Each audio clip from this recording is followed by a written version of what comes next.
샬롬 샬롬 샬롬 샬롬. 하나님 사랑합니다. 여러분 주 안에서 사랑합니다.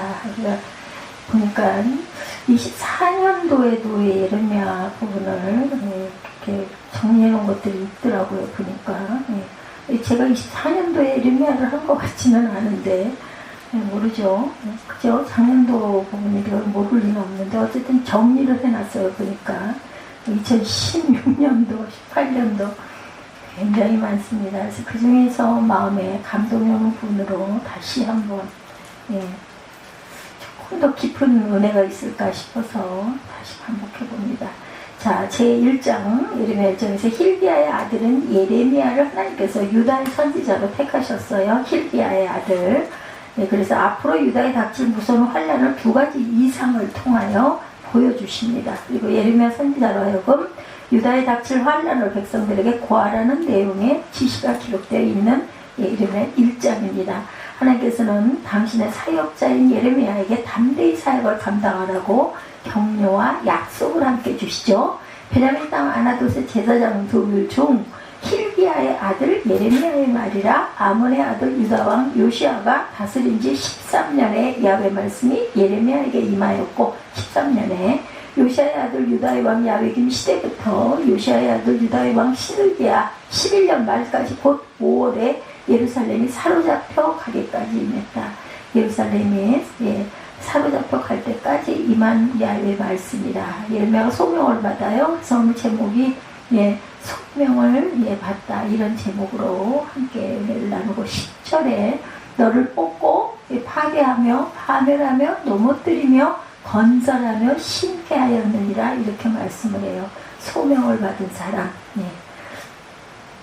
그래서 예레미야가 소명을 받다 4절에 야훼 말씀 내게 임하니라 이르시되 내가 너를 모태에 짓기 전에 너를 알았고 내가 배에서 나오기 전에 너를 성별하였고 너를 여러 나라의 선지자로 세웠노라 하시기로 6절에 내가 이르되 슬프도소이다 주 야훼여 보소서 나는 아이라 말할 줄을 알지 못하나이다 하니 야훼께서 내게 이르시되 너는 아이라 말하지 말고 내가 너를 누구에게 보내지 너는 가며 내가 내게 무엇을 명령하든지 너는 말하라 라고 명령을 하시죠. 너희는 그들 때문에 두려워하지 말라 내가 너와 함께하여 너를 구원하리라 나 야훼의 말이니라 하시고 8절까지의 내용이에요. 하나님께서 당신의 사역자인 예레미야에게 담대히 사역을 감당하라고 격려와 약속을 하시는 부분이죠. 예레미야의 양력을 봅니다. 레위지파다. 예레미야는 이스라엘 제사장들이 모여 살고 있던 베냐민 땅 아나돗의 제사장 가문의 사람. 이스라엘에서는 제사장의 직분이 세습되어서 내려 계속 대물림됐다라는 거죠. 제사장이 배출되는 지파는 레위 지파. 레위는 야곱의 셋째 아들로 야곱과 레아에게서 태어났어요. 초대 제사장은 그러니까 야곱과 레아입니다. 라헬이 아니라 초대 제사장은 아론으로서 그 직무는 세습되어 레위 지파는 제사장 가문에 속합니다. 그 때문에 예레미야는 그 배경이 종교와 아주 매우 밀접한 환경에서 성장합니다. 야곱과 레아의 아들에 대해서 창세기 29장 34절에 증거하네요. 그것 다 임신하여 아들을 낳고 이르되 내가 그에게 새 아들을 낳았으니 내 남편이 지금부터 나와 연합하리로다 하고 그의 이름을 레위라 하였으며 이렇게 증거되어 있어요. 요게벳의 아들 아론에 대해서도 출애굽기 4장 14절에 야훼께서 모세를 향하여 노하여 이르시되 레위 사람 내 형 아론이 있지 아니하냐 그가 말 잘하는 것을 내가 아노라 그가 너를 만나러 나오나니 그가 너를 볼 때 그의 마음에 기쁨이 있을 것이라 이렇게 미리 말씀해 주십니다. 아나돗 땅에 대해서 증거하고 있죠. 예레미야는 레위 지파에 속하였고 베냐민 땅 아나돗에서 성장했다 이렇게 말씀하고 있어요. 아나돗은 예루살렘 북쪽 약 4.8km 지점에 위치한 곳으로 현재의 아나타라는 지역입니다. 아나돗은 여호수아가 제사장을 위해 준 베냐민 땅의 토지예요. 다윗의 용사 아비에셀 예후 이성부에서 태어났습니다. 아비에셀과 예후가 이성부에서 태어났다. 대제사장 아비아달은 솔로몬에 의한 정직 후 여기서 은거했어요. 자기 직분이 끝난 다음에 여기서 은거했다. 그리고 아나돗은 서방 세민족의 사랑과 싸움의 신 아나트의 장소라는 뜻을 가지고 있습니다. 예루살렘 북동쪽의 성읍이다. 아나돗과 그 목초지와 알몬과 그 목조지고 내 성읍을 냈으니 이렇게 말씀하죠. 예레미야의 고향, 예레미야 1장 1절에 베냐민 땅 아나돗의 제사장들 중 힐기야의 아들 예레미야의 말이라 이렇게 증거하죠. 하나님의 말씀이 임했어요. 예레미야에게 하나님의 말씀이 임한 기간은 요시야 왕 13년부터 시작되어 야외김 왕 때를 거쳐 시드기야 왕 11년까지 갑니다. 즉 40년 6개월 동안 하나님의 말씀이 예레미야에게 임했다. 기가 막히죠. 40년 6개월 동안 하나님의 말씀과 선지자 사역은 불가분의 관계로 뗄래야 뗄 수가 없고 주의 일꾼들이 지키고 따라야 할 유일한 법조는 하나님 말씀 성경입니다. 따라서 지도력을 충분히 발휘하려면 주의 말씀에 대한 지식을 갖도록 해야 하고 말씀을 따르지 않는 지도자, 말씀에 대해 무지한 지도자는 주의 그 쓰심의 부적합함으로 열심히 말씀을 연구할 뿐만 아니라 말씀대로 살아야 한다. 하나님의 사랑과 은혜죠. 이사야 1장 2, 3절입니다. 하늘이여 들으라, 땅이여 귀를 기울여라. 야훼께서 말씀하시기를 내가 자식을 양육하였거늘 그들이 나를 거역하였도다. 이사야 1장 3절에도 그 임자를 알고 나귀는 그 주인의 구유를 알았건만 이스라엘은 알지 못하고 나의 백성은 깨달지 못하는도다 하셨도다. 주의 뜻을 아는 선지자 아모스 3장 7절입니다. 주의 야훼께서는 자기의 비밀을 그종 선지자들에게 보이지 아니하시고는 결코 행하심이 없으시리라. 근데 이렇게 많은 사람이 듣고 아는 게 은혜인데 내가 좀 그 강의하는 내용 좀 듣자고 그거 함께 볼 수 있게 그걸 어저께 그 찍다가 그게 잘못돼가지고 다시 찍는 바람에 자정까지 2번을 해가지고 그거 담당한 사람이 지금 엄청 짜증을 냈다고 얘기를 하더라고요. 그래서 나도 좀 볼 수 없느냐 그랬더니 학생들만 볼 수 있게 해놔서 들어갈 수가 없다 이렇게 얘기를 하고 계속 말을 해도 대답을 안 해요. 아니면 뭐 원고를 좀 주든지 내가 좀 볼 수 있게 좀 해달라고 하는데 그 말을 안 듣더라도 좀 들으면 안 되나? 네, 그런데 뭐 그런 것 같다. 근데 조금 좀 마음이 상하긴 하더라고요. 소명받은 예레미야입니다. 하나님께서 선지자로 부르셨다. 신명기를 지금 수요일날 하잖아요. 그래서 혹시 어떤 걸로 나가고 있는지를 조금 좀 듣고 싶었어요. 하나님께서는 예레미야에게 선지자로 확신과 소명감을 가지도록 하기 위해서 중요한 사실을 알려주십니다. 그것은 예레미야가 나기 전에 영원 전에 하나님께서 이미 그를 아셨다는 거죠. 이것은 예레미야를 선지자로 쓰시기 위해서 작정하셨다는 뜻. 열방의 선지자로 세웠다는 것은 예레미야의 사역 범위가 유다 왕국에 국한되는 것이 아니라 그의 예언 내용이 온 인류에게 선포되고 효력이 미친다는 것을 뜻합니다. 예, 이삭이 야훼께 묻죠. 창세기 25장 22절에 보면 그 아들들이 그의 태 속에서 서로 싸우는지라 그가 이르되 이럴 경우에 내가 어찌할꼬 하고 가서 야훼께 묻자온대 이렇게 증거하고 있어요. 창세기 25장 22절에 이삭이 야훼께 이렇게 싸울 때 어떻게 합니까? 태중에서 싸울 때 소명의식이 철저한 선지자였습니다. 예레미야는 이름의 20장 9절에 내가 다시는 야훼를 선포하지 아니하며 그의 이름으로 말하지 아니하리라 하면 나의 마음이 불붙는 것 같아서 골수에 사무치니 답답하여 견딜 수 없나이다. 나는 이제 이런 거 안 할 거야. 너무 힘들어. 그죠? 이렇게 하다 보면 마음이 불붙는 것 같아서 내가 견딜 수가 없다. 그래서 거절하죠. 선지자로 세웠다는 하나님의 말씀을 들은 예레미야 나는 아이라 말할 줄 알지 못하나이다 하면서 거절합니다. 예레미야 이 말은 거절하는 것처럼 보이지만 사실은 자기 부족을 느끼는 겸손한 태도에서 나온 말이다. 나는 아이입니다. 이렇게 얘기를 하죠. 6절이죠. 내가 이르되 슬프도소이다. 주 야훼여 보소서 나는 아이라 말할 줄을 알지 못하나이다 하니 야훼께서 내게 이르시되 너희는 아이라 말하지 말고 내가 너를 누구에게 보내든지 너는 가며 내가 네게 무엇을 명령하든지 너는 말할지니라. 너는 그들 때문에 두려워하지 말라. 내가 너와 함께하여 너를 구원하리라. 나 야훼의 말이라 하시고 야훼께서 그의 손을 내밀어 내 입에 대시며 야훼께서 내게 이르시되 보라 내가 내 말을 내 입에 두었도다. 내가 오늘 너를 여러 나라와 여러 왕국 위에 세워 내가 그것들을 뽑고 파괴하며 파멸하고 넘어뜨리며 건설하고 심게 하였느니라 하시니라. 이렇게 파괴도 하고 뽑아버리기도 하고 또한 건설하고 심게 뽑아버리고 새 걸로 온전한 걸로 심게 하셨다라는 거죠. 이렇게 거절한 내용이 사울이 거절함도 있습니다. 사무엘상 28장 23절에 사울이 거절하여 이르되 내가 먹지 아니하겠노라 하니라. 그의 신하들과 여인이 강권하며 그들의 말을 듣고 땅에서 일어나 침상에 앉으니라 이렇게 말하죠. 선지자로 세웠다는 하나님의 말씀을 듣는 내 이름에는 나는 아이라 말할 줄 모른다 이렇게 거절하죠.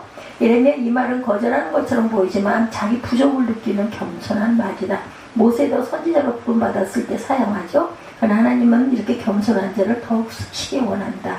아론을 세워주죠. 모세에게는 그 입술의 고함을 거절치 아니하셨다. 시편 21편 2절입니다.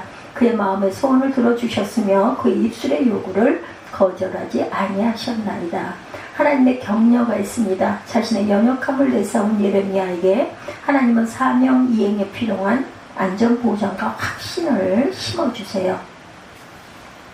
하나님은 예레미야에게 두려워하지 말라고 하실 뿐만 아니라 내가 너와 함께하여 너를 구원할 것이라고 말씀하죠. 이것은 하나님의 사역자들이 그들의 사역을 감당할 때 하나님께서 그들과 함께 하셔서 도울 것이므로 어떤 사람도 두려워하지 말아야 할 것을 깨닫게 하십니다. 그러므로 복음을 증거하는 사역자들은 도우신 하나님을 거역해서 사람을 두려워하지 말고 자신의 사역을 잘 감당해야 합니다. 사랑과 선행을 격려합니다. 히브리서 10장 24절에 서로 돌아보아 사랑과 선행을 격려하며 용사를 격려합니다. 요엘 3장 9절에 너희는 모든 민족에게 이렇게 널리 선포할지어다. 너희는 전쟁을 준비하고 용사를 격려하고 병사로 다 가까이 나와서 올라오게 할지어다 이렇게 말씀하죠.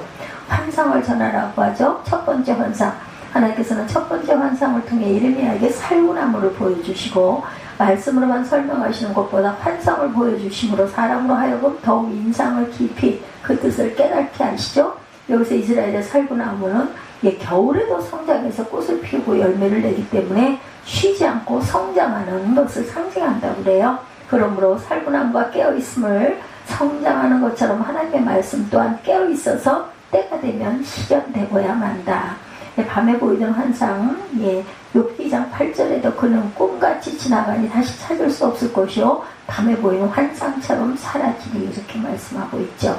또한 주의 환상과 계시를 말하리라. 고린도후서 12장 1절에 무익하나마 내가 부득불 자랑하노니 주의 환상과 계시를 말하리라 이렇게 말씀하고 있어요. 우리 8절까지 읽었는데 더 읽어보죠. 야훼께서 그의 손을 내밀어 내 입에 대시며 내게 이르되 보라 내가 내 말을 내 입에 두었노라. 내가 오늘 너를 여러 나라와 여러 왕국에 세워 내가 그것들을 뽑고 파괴하며 파하고 넘어뜨리며 건설하고 쉽게 하였느니라 하시느니라.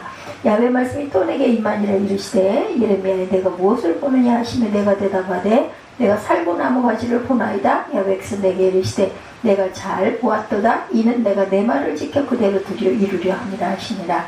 야훼 말씀이 다시 내게 임하여 이르시되 내가 무엇을 보느냐 대답하되 끓는 가마를 보나이다. 그 윗면이 북에서부터 기울어졌나이다 하니 야훼께서 내게 이르시되 재앙이 북방에서 일어나 이 땅의 모든 주민들에게 부어지리라. 내가 북방 왕국들의 모든 족속을 부를 것인즉 그들이 와서 예루살렘 성문 위에 각기 자리를 정하고 그 사방 모든 성벽과 유다 모든 성읍들을 치리라. 야훼의 말이니라. 무리가 나를 버리고 다른 신들에게 분향하며 자기 손으로 만든 것에 절하였은즉 내가 나의 심판을 그들에게 선고하여 그들의 모든 죄악을 징계하리라. 그러므로 너는 내 허리를 동이고 일어나 내가 내게 명령한 바를 다 그들에게 말하라. 그들 때문에 두려워하지 말라. 내가 그들 앞에서 두려움을 당하지 않게 하리라. 보라 내가 오늘 너를 그 온 땅과 유다 왕들과 그 지도자들과 그 제사장들과 그 땅 백성 앞에 견고한 성읍 채기도 노성벽이 되게 하였은즉 그들이 너를 치나 너를 이기지 못하리. 이는 내가 너와 함께하여 너를 구원할 것이니라. 야훼의 말씀이니라. 내가 너와 함께 하겠다고 이렇게 말씀하시니 뭐 겁낼 게 없죠. 그래서 두 번째 환상이 살구나무를 본 예레미야는 두 번째 환상 북에서부터 기울어진 끓는 가마를 봅니다. 이 상징은 형식이 있어서 살구나무의 환상과 같지만 내용은 불과 같은 하나님의 진노를 나타내는 것으로 절정을 이루죠. 한편 가마나 북에서부터 기울어졌다는 것은 하나님의 진노가 북한 바벨론을 향하여 남쪽 유다 위에 임한다는 내용, 그리고 끓는다는 말은 그도가 극심하고 맹렬함으로 모두 그 심판에서 피할 수 없을 것이라는 의미입니다. 하나님께서 유다 백성에게 이와 같은 환난이 임할 것을 보여주실 때 환상으로 하시고 또 그것에 대해 해석까지 해주시는 것은 그 일을 깊이 깨닫게 하려는 것이다. 젊은이들은 환상을 본다고 그러죠. 사도행전 2장 17절 하나님이 말씀하시기를 말세에 내가 내 영을 모든 육체에 부어주니 너희 자녀들은 예언할 것이요 너희 젊은이들은 환상을 보고 너희의 늙은이들은 꿈을 꾸리라. 환상이 바울에게도 보인다. 사도행전 16장 9절에 밤에 환상이 바울에게 보이니 마게도냐 사람 하나가 서서 그에게 청하여 이르되 마게도냐로 건너와서 우리를 도우라거늘. 이렇게 말씀하는 부분이죠. 두려워하지 말라. 두 가지 환상을 예미가 보여주신 하나님께서는 허리를 동이고 일어나 하나님의 뜻을 백성에게 전하라고 말씀하죠. 그리고 두려워하지 말아라. 하나님께서 두려워하지 말라고 하신 것은 예레미야가 핍박을 두려워하면 자신의 사역을 올바르게 할 수 없기 때문이죠. 계속해서 하나님께서는 예레미야에게 그 어떤 세력도 너를 이기지 못할 것이다. 그리고 확신 그 용기를 심어주십니다. 야훼를 두려워하는 마음, 역대하 19장 7절 그런즉 너희는 야훼를 두려워하는 마음을 삼가 행하라. 우리 하나님 야훼께서는 불의함도 없으시고 치우침도 없으시고 뇌물을 받는 일도 없으시니라 하니라. 두려워 말라. 룻기 3장 11절입니다. 그리고 이제 내타라. 두려워하지 말라. 내가 내 말대로 내게 다 행하리라. 내가 현숙한 여자인 줄 나의 성읍 백성이 다 아느니라. 이렇게 위로하시죠. 그래서 예레미야 1장 결론입니다. 우리는 1장 예레미야의 소명을 통해서 오늘날 이 시대를 살아가는 영적 지도자의 자세가 어떠해야 하는가를 깨닫게 하죠. 지도자는 하나님께로부터 세움을 받아야 하고 그분께서 공급해 주시는 능력과 말씀으로 주께서 맡겨주신 직무에 충실해야 한다. 지도자는 권리를 더 많이 향유하는 자가 아니라 많은 의무와 책임을 지는 자라는 것입니다. 오늘 본문 1절부터 10절까지 소명을 받은 사람 예레미야죠. 평안북도 정주 오산 학교 서쪽 아산에 비석이 하나 세워져 있는데 거기에는 이렇게 기록되어 있다고 그래요. 일생을 남을 위해 살았고 자기를 위해서는 아무것도 한 것이 없는 사람. 이 비석의 주인공은 남강 이승훈 선생입니다. 남강은 모진 고생을 하며 오산학교를 건설해 오산학교 한 번은 학교 교사를 건축하던 인부가 기와가 모자란다 이렇게 말하자 내집 기와를 쓰라고 해요. 그는 오산학교를 위해서 가산을 다 팔고 나중에는 부엌 3강까지 팔았다고 그래요. 남강은 1907년 도산 안창호 선생을 만난 후에 많은 사람들의 본유되는 생활을 했다고 합니다. 그러니까 안창호 선생님의 영향을 많이 받아서 남강 이승훈 그 선생님이 이렇게 오산학교도 건설하고 자기 가산을 다 팔았다는 거죠. 그는 백오인 사건으로 체포가 돼서 5년간 감옥 생활을 하면서 성경을 3권 통독하고 오랜 기도 생활을, 그러니까 감옥에 있으면서 얼마나 기도하기가 좋으셨겠어요. 그죠? 특히 마태복음에 나오는 산상수훈의 말씀에 큰 감동을 받고 그 말씀을 암송하고 거기에 나온 철저한 희생과 사랑의 정신을 몸소 실천한 삶을 사셨다고 그래요. 그는 오산학교 교장이시면서도 화장실 청소를 거의 도맡아서 할 정도였고 학생들에게 청결하게 살도록 늘 가르쳤다고 합니다. 선수 화장실 청소를 하니 학생들이 그걸 보면서 이게 막 심하게 화장실을 지저분하게 쓰지 못했을 것 같아요. 일제의 억압에 맞서서 우리 민족의 지도자들이 3.1운동을 준비하고 있을 때 그것을 실제로 조직화하였던 주역이 이 남강 이승훈 선생이었다고 그래요. 왜냐하면 남강 선생은 길선주 목사님이나 신용식 목사님을 설득해서 기독교가 3.1운동에 적극 가담할 수 있도록 결정적인 중재 역할을 하셨던 분이랍니다. 또한 3.1 독립선언서에 누구의 이름을 먼저 쓰느냐의 문제로 옥신각신할 때 남강 선생님은 이건 죽는 순서야, 아무면 어때, 손병희를 먼저 써라고 했던 것은 그의 비범함을 엿볼 수 있는 아주 유명한 일화였다고 그래요. 그러니까 그게 무슨 대단한 서열도 아니고 대단한 게 아니라 죽는 순서다 이렇게 얘기를 하니 할 말들이 없었겠죠. 그러면서 손병희를 먼저 써 했다는 거죠. 그의 모토는 그는 흥하여야 하겠고 나는 쇠하여야 하겠다. 그 세례 요한이 예수님을 보면서 한 말이죠. 세례 요한의 이 말을 그렇게 늘 했다고 합니다. 이렇게 하나님으로부터 부름받은 사람의 특징은 자기를 위해서 살지 않고 일생을 남을 위해서 사는 것이다. 구약 성경에 보면 많은 사람들이 하나님의 부르심을 받죠. 하나님의 뜻을 세상에 전하기 위해서입니다. 우리는 이러한 사람을 선지자다 이렇게 말하죠. 선지자들은 하나님의 뜻을 선포하기 위해서 특별한 소명을 받은 사람들이고 7세기 말에 유다국에 살았던 예레미야도 하나님으로부터 부르심을 받게 되었다는데 그것이 오늘 본문의 말씀, 이 말씀을 통해 우리는 소명을 받은 자의 삶을 묵상하면서 하나님의 은혜를 함께 나눠봅니다. 첫째, 소명받은 사람은 하나님의 택함을 받아야 한다. 이러면 예루살렘 동북쪽 6km 지점인 아나돗 지역의 제사장 아들로 태어나 제사장 교육을 받으면서 자랐다. 아버지 뒤를 이어 제사장이 되고자 했던 것이 그의 어린 시절의 꿈이었다고 그래요. 근데 어느 날 그는 하나님을 만나는 특별한 체험을 하면서 하나님의 부르심을 직접 받게 됩니다. 그것은 멸망을 눈앞에 둔 유다의 국가적인 위기에서 하나님의 심판을 선포하라는 것이었어요. 하나님은 예레미야가 선포하는 경고의 말씀을 통해 유다 백성이 회개하고 구원받기를 원하셨던 거죠. 이러한 하나님의 부르심을 받으면서 그는 선지자로서의 새로운 삶을 살아가게 됩니다. 오늘 본문 야훼 말씀 내게 임하니라 이르시되 4절이죠. 이것은 그의 선지자로서의 모든 활동이 자신으로서 나온 것이 아니라 하나님으로부터 나온 것임을 분명하게 말씀하죠. 즉 그런 자신의 생각이나 사상을 전하는 것이 아니라 하나님의 말씀에 사로잡혀 그것을 선포하게 되었다. 이것은 한번 그렇게 하나님의 말씀에 사로잡혔던 사람들은 이해를 합니다. 멸망해가는 조국을 애통해하는 그의 애국 충절도 그의 지각에서 나온 것이 아니라 유다 백성을 사랑하시는 하나님께로부터 나온 것이라는 거예요. 우리도 이렇게 하나님의 말씀에 따라 부르심을 받아야 되고 내 생각이나 내 고집대로 살아갈 것이 아니라 하나님의 말씀의 인도함을 받는 삶을 살아야겠어요. 하나님 지금도 말씀을 통해서 우리의 삶을 인도하시죠. 물론 예레미야는 하나님의 말씀을 직접 들었지만 오늘날 우리는 하나님이 계시해준 성경을 통해서 하나님의 음성을 듣게 됩니다. 그런데 또 때로는 마음의 감동으로 오기도 해요. 하나님의 말씀이. 특히 예배 시간에 설교 말씀을 통해서 하나님의 뜻은 우리에게 또 계시되기도 합니다. 그렇게 설교 말씀은 얼마나 귀한 것인지 설교는 그 시대에 들려준 하나님의 놀라운 계시의 음성이다.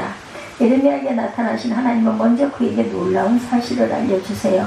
그의 생애가 하나님의 계획과 경륜 가운데 이미 선택을 받았다는 거죠. 내가 너를 복 중에 짓기 전에 너를 알았고 내가 태어나서 나오기 전에 너를 구별하였고 너를 열방의 선지자로 세웠노라. 5절에 보면 이렇게 말하죠. 내가 너를 모태에 짓기 전에 너를 알았고 내가 배에서 나오기 전에 너를 성별하였고 너를 여러 나라의 선지자로 세웠노라 하시기로. 예레미야 선지자 곧 하나님의 사람이 된 것은 그가 무슨 자격이 있어서 된 것이 아니라 모친이 임신할 때 하나님이 이미 그를 알았고 낳기 전에 구별하여 선지자로서의 삶을 계획해 놓으셨다라는 거예요. 이것은 하나님의 절대 주권을 말하는 것입니다. 하나님께 쓰임받은 사람은 그가 무슨 자격을 구비했기 때문이 아니라 하나님의 택하신 은혜를 받았다라는 것이에요. 택하신 은혜. 하나님께서 택하신 자들에게 필요한 모든 능력도 주시고 하나님의 일을 감당해 가셨어요. 택함을 받는 것, 은혜죠. 예레미야는 어렸을 때부터 그의 것이 아니었어요. 하나님의 것이었다. 예레미야는 자신이 나는 내 거야가 아니라 하나님의 것. 우리는 누구의 것입니까? 우리도 하나님의 선택을 받지 않았나. 이 말씀을 듣고 생각해보면 우리가 부르심을 받은 것도 우연히 되어진 일이 아니라 하나님의 경륜 속에서 오래전부터 내가 태중에 지녀지기 전부터 있었던 것임을 우리가 깨달아 예정된 일이다 깨달으시기 바랍니다.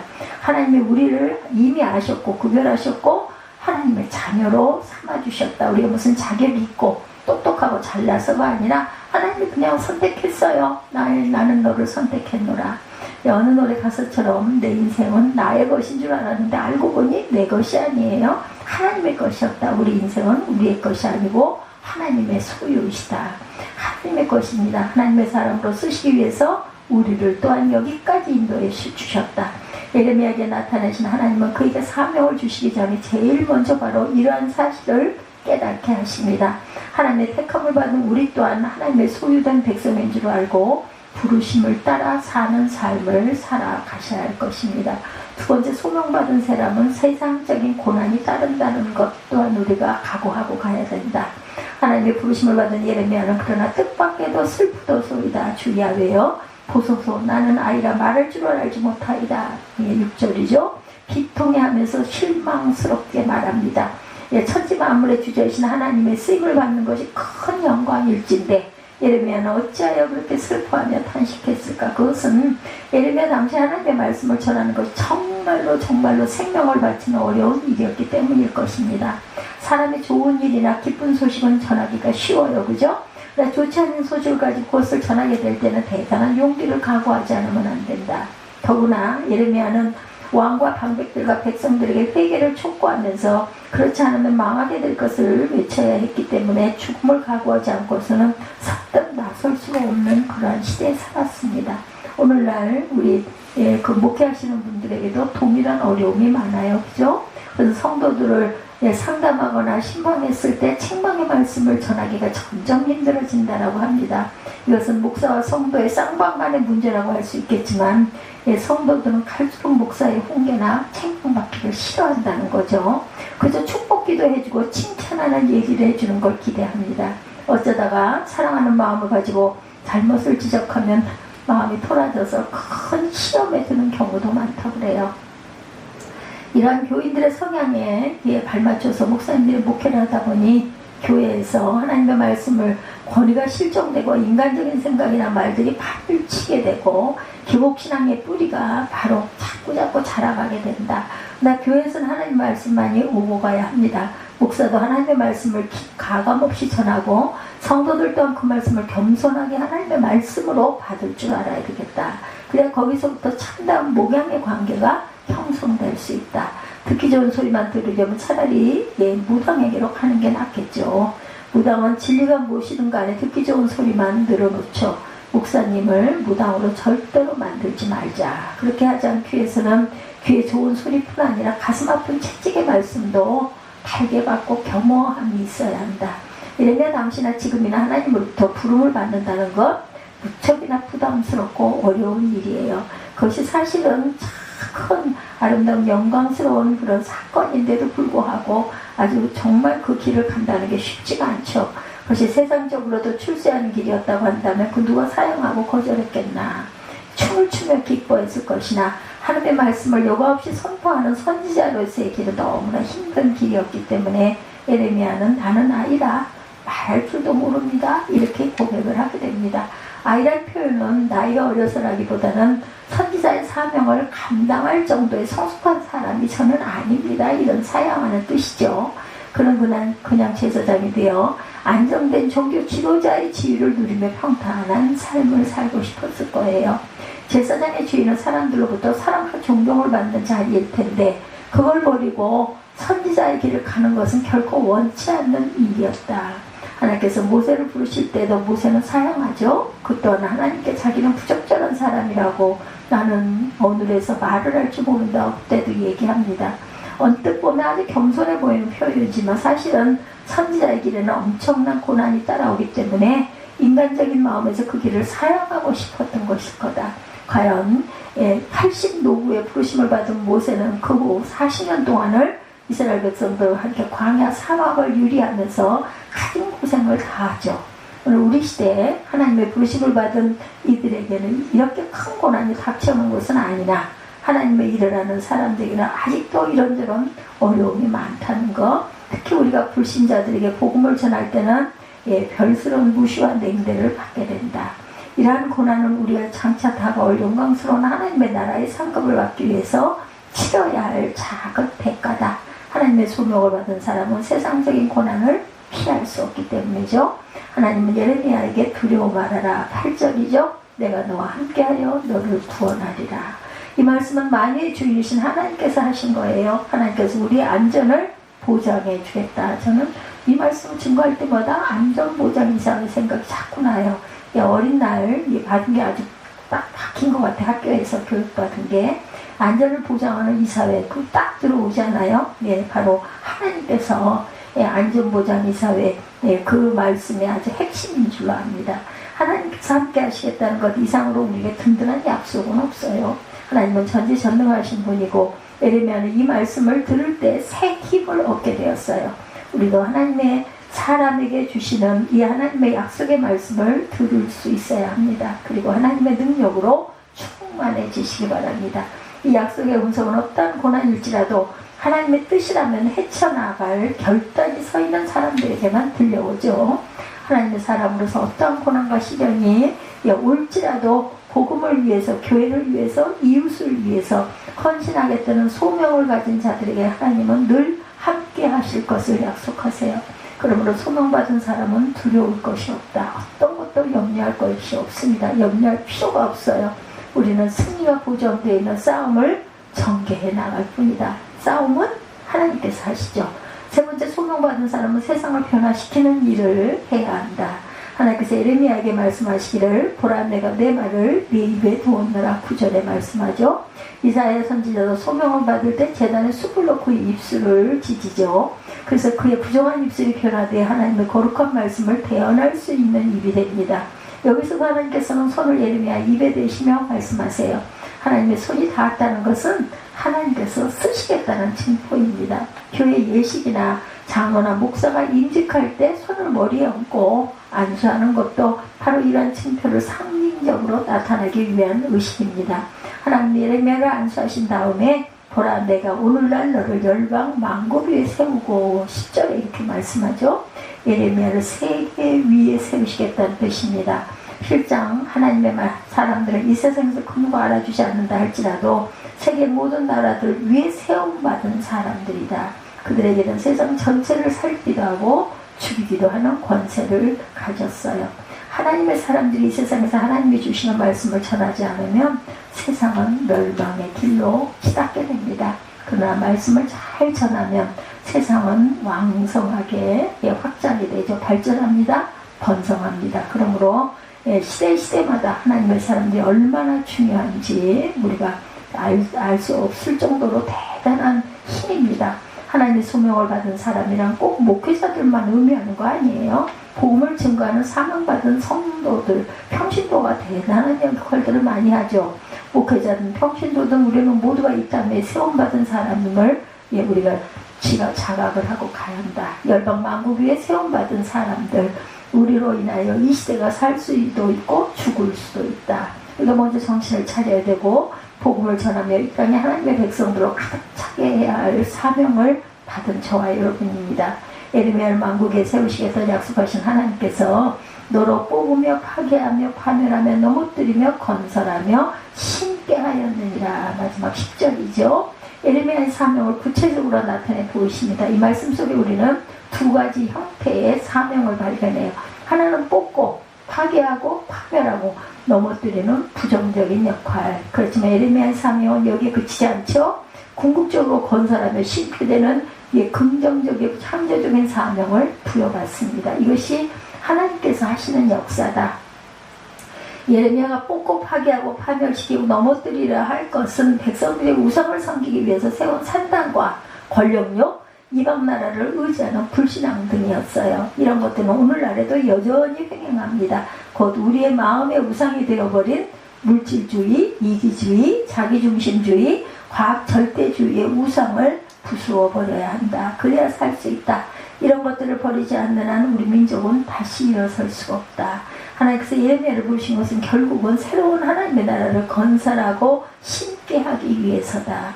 새로운 것을 건설하기 위해서는 이전 것이 부수어져야 되죠. 그렇지만 파괴하기만 하고 새 것을 창조해내지 못한다는 것은 더 큰 문제라고 하지 않을 수가 있다. 예루살렘 성전이 왜 파괴됐어요?